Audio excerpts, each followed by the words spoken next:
Even though streaming has given us access to hundreds of thousands of titles, some films unfortunately fall by the wayside and venture even further into obscurity, whether being because they haven't aged well or because people want to see more recognizable faces and fancier efforts. Yet some of these films have epic stories, and it would be a shame for them to be lost to the void. Luckily, a few good apples have been picked up by various studios that definitely could use an upgrade. And from what we've gathered so far, some even sound very enticing indeed. Before we begin, please like, share, and subscribe to our channel. Every new sub helps us achieve our goal and keeps us motivated to create new content. With that being said, I'm your host, Jamie, and here's our list of 10 remakes that look promising. Number 1, Highlander. The original Highlander was released in 1986 and has since developed a massive cult following. The first film starts out in the 80s in New York as Connor MacLeod, played by Christopher Lambert, is revealed to be an immortal. His story and battles, starting in the 16th century Scotland, are told in flashbacks throughout the film. Like quite a few on this list, Highlander spawned a whole franchise that currently includes 4 sequels, 3 TV series, including an animated one, and countless comic books, video games, etc. A reboot of Highlander is scheduled to hit theaters in 2026. It'll star Superman himself, self-proclaimed nerd Henry Cavill, in all his muscly glory. Cavill, who most recently starred in The Witcher as the lead Geralt, his popularity never ceases and has marked his place in the pantheon of nerd royalty. 2026's Highlander will also see Chad Stahelski of John Wick fame behind the camera as well. Currently, the film is set to begin production next May in Scotland. Keeping my fingers crossed they bring back that epic Queen banger as the theme song. There can only be one after all. Number 2, Masters of the Universe. Masters of the Universe has had quite a few incarnations since the popular toy line debuted back in 1982, packaged with mini comics that fleshed out its lore. Jump to 1983, in which the original animated TV series, He-Man and the Masters of the Universe, first aired and would run for 2 seasons. 1987 saw the first live-action adaptation of Masters of the Universe, starring Dolph Lundgren of Rocky IV fame, as the golden-hair warrior, He-Man himself. Most recently, Kevin Smith, the twisted mind behind irreverent comedies such as Clerks and Dogma, produced a limited animated Netflix series, Masters of the Universe Revelation, that was even styled like the original cartoon. Currently, another live-action adaptation is set to hit theaters in 2026, directed by Travis Knight.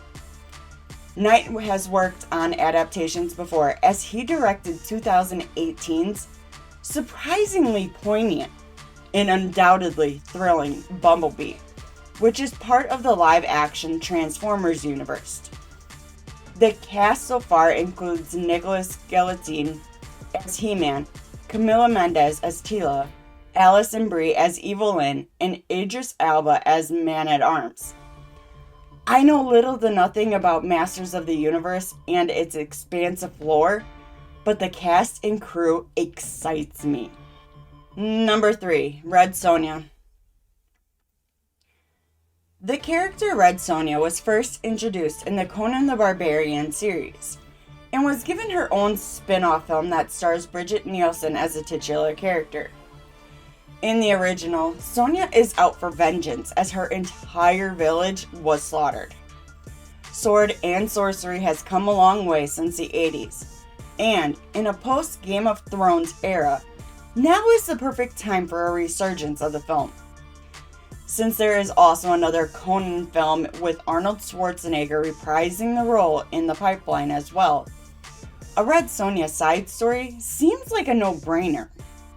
The role of Sonja will be taken on by Matilda Lutz, whose filmography includes some positively received titles, like the modern Italian horror film, A Classic Horror Story, and action thriller, Rogue. MJ Bassett will also be behind the camera, as she has written and directed mostly acclaimed cult films, but also wrote and directed for high-profile series like Ash vs. the Evil Dead and Altered Carbon. Both are sharply written visual feasts, so Red Sonja has the potential to be a gorgeously shot and smartly scripted adaptation. Number 4, Sunset Boulevard. Sunset Boulevard is not just a gem of the classic Hollywood studio system, it is one of the greatest films ever made. The brilliant narrative follows aged silent film star Norma Desmond, played by Gloria Swanson, who in an attempt to be relevant, works with screenwriter Jim Gillis, played by William Holden. The film is an excellent exhibition and execution through narrative of such universal themes that come with aging and the world changing. A remake of Sunset Boulevard should realistically be about an aged film star who no longer fits in the world of TikTok and other short-form content. Prolific and masterful director Billy Wilder helmed the 1950s Sunset Boulevard, with a sublime crew of performers and technical wizards. It'll be hard to match their impeccable cinematic finesse, even if the script is fantastic. The new version of Sunset Boulevard also looks to be a musical overhaul as well. Glenn Close has been pushing it for years as she played the iconic Norma in the recent Broadway musical version. Other than that, not much has been said on the project. Number 5, The Chronicles of Narnia. It's been nearly 20 years since the first live-action adaptation of The Chronicles of Narnia hit the big screen. The Chronicles of Narnia, The Lion, the Witch, and the Wardrobe was a hit close to the caliber of Harry Potter, as well as Lord of the Rings. Both high fantasy franchises dominated the global box office in the aughts, delighting critics and enchanting audiences. While The Lion, the Witch, and the Wardrobe was warmly received, subsequent films saw diminishing box office returns and diminishing positive critical reception. While I wasn't a big fan of the films, they were decent films for the most part. I am also a part of the camp that if you start something, you should finish it. There were 3 films adapted from 3 of the books, but there's actually 7 books total. Could you imagine what it would have been like if they stopped making Harry Potter films with The Prisoner of Azkaban because it didn't make as much money as The Chamber of Secrets? Well, Netflix is going to be producing a new adaptation of the Chronicles of Narnia series. Hopefully that means all of them. One upside is it will get the big budget it needs. Regardless, what I'm excited about is that acclaimed director Greta Gerwig, director of Best Picture nominated hits Barbie and Lady Bird, will be helming the adaptations. We know she has the skills, and she seems passionate about the project. But that's all we know for now. Hey guys, thanks for checking out our channel. We hope that you're enjoying all of our content. Make sure to like, share, and subscribe to the channel. Don't forget to ring that bell icon to stay up to date with our latest releases. If you want to support us even further, there are numerous ways. First, check out fatninja.shop, our very own merch store where we sell t-shirts, hoodies, hats, shoes, and more, featuring our logo and other designs. You can also join our Patreon, linked in the video description. Last but not least, we have officially launched the YouTube membership program. At only $4.99 a month, you'll get access to our monthly newsletter featuring reviews, previews, and exclusive behind-the-scenes information about our upcoming projects and videos. You also get a nifty little badge and special emojis that you can use during our upcoming live stream chats. And if you're a member of our Discord channel, you'll get access to a special role which gives you even better access to the Fat Ninja staff and the chance to enter a monthly prize drawing as well as a shout out at the end of our videos. The prize drawings will only begin once we have reached our goal of 50 members. Finally, you'll also be gifted a special coupon code good for 20% off any item from our store. We appreciate each and every one of you and are incredibly thankful for your support. Each new subscriber and member helps us achieve our goals and keeps us motivated to create new content each week. Thanks again. Take care. Number 6, Nosferatu.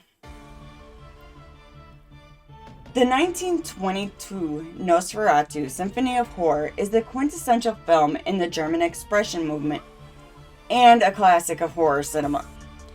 Adapted from Bram Stoker's Dracula by German expressionist F.W. Murnau, the film's effective use of light, shadow, and jarring set design to convey a haunting atmosphere are still a staple of horror today.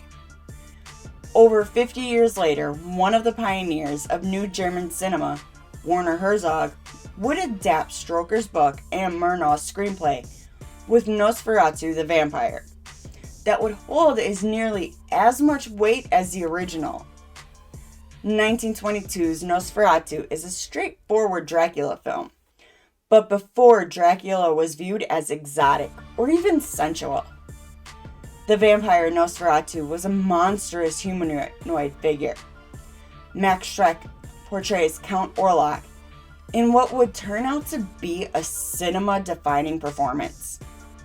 Director Robert Eggers' Nosferatu looks to match the vibes of the original, as well as Herzog's 1979 adaptation. Eggers has already directed psychological, elevated horror masterpieces such as The Witch and The Lighthouse, both which display striking imagery and powerhouse performances. Bill Skarsgård, who already brought to life his own twist on horror icon Pennywise in 2017's brilliant adaptation of It, will play Count Orlok. Early reviews have praised 2024's Nosferatu for being a brilliant and haunting update, so make sure to check it out in theaters. Number 7, Akira. The groundbreaking anime Akira from 1988 is notable for its striking hand-drawn animation and relentlessly brutal violence. A live-action adaptation of Akira has been in development hell for decades, ever since WB attained the rights to the manga back in 2002. The film finally gained some ground when acclaimed director Taika Waititi, most notable for acclaimed MCU fan favorite Thor Ragnarok, as well as Best Picture nominee Jojo Rabbit, was set to direct. His busy schedule has delayed the production of the film, but Waititi is still set to direct. Despite what Thor Love and Thunder would have had us believe, Taika Waititi can craft emotional drama in poignant political themes, as it is evident not only in Thor Ragnarok, but thoroughly in Jojo Rabbit. If he applies the screenwriting finesse he used in Jojo Rabbit and the eye-popping visual aesthetics he used in the Thor films, we will be in for an emotionally exciting, visually delicious, cinematic thrill with an Akira adaptation. Number 8, The Bride. A new version of The Bride of Frankenstein has been discussed for decades, and it's understandable why some may have approached the project with caution, as the original Bride of Frankenstein, which is largely an adaptation of Mary Shelley's classic Frankenstein, is a damn near perfect horror film and sequel.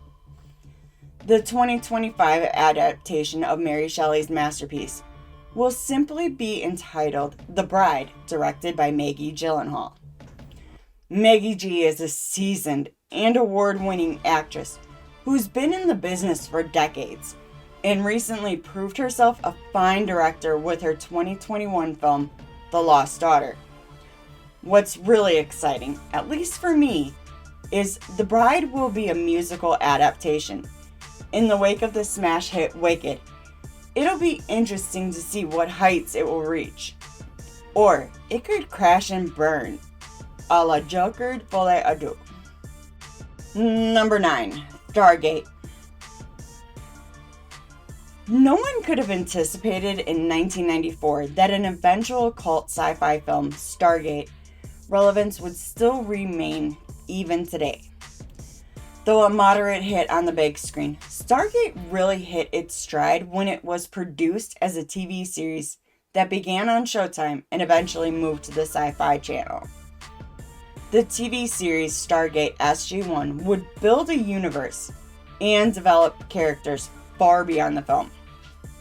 Director Roland Emmerich, who did give his blessing to the show's creators, Brad Wright and Jonathan Glassner, and did not involve himself with any of it, instead went on to make what many fans considered a spiritual successor to Stargate.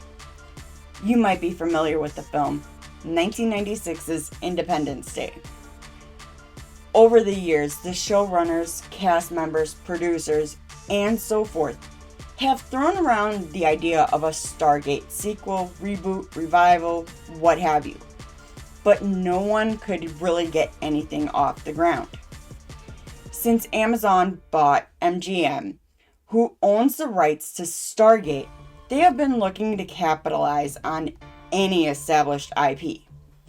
This makes a Stargate reboot with an appropriate budget even closer to reality. If Amazon Studios decide to make a film, it'll be interesting to see what direction they go, as there is so much lore they could borrow from the series. Stargate revolves around the discovery of a gateway dubbed the Stargate that could be used quickly to portal to other worlds. In the original film, the ensemble only visit one planet, and audiences are introduced to a limited amount of species, as well as a very surface information about an interstellar war occupation pervading the universe.